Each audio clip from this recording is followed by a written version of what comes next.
Hi, so this is a teachable moment. Jan sent me this thing on the Beer Pager, and she says she couldn't post it, so I'm going to post it, and I'm also going to show you how you would post it.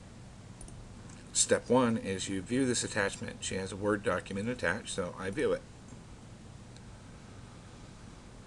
It loads in, and I say Save in Google Docs.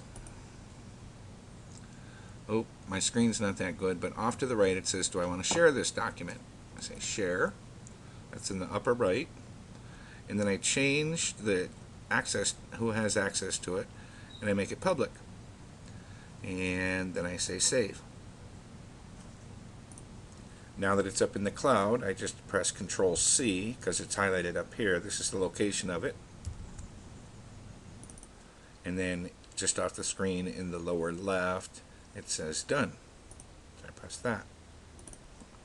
Next, I go to our Google site. And I want to put this in someplace, this link to that document.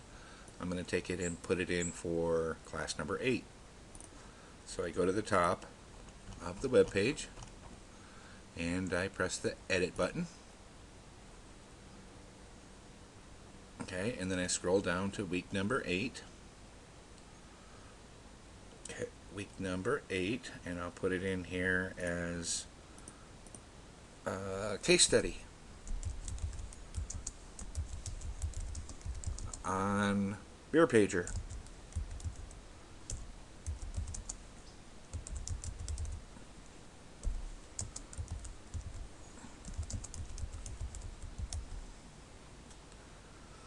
Okay, then I highlight this, I come up to the top, I put in a link, I go to a web address, I put that link in that I copied into my, whatever you call that, and so now it has the link in there.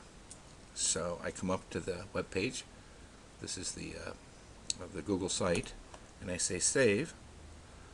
Okay, so when everybody goes to the regular web page, our class web page, and they go here, it goes to the article.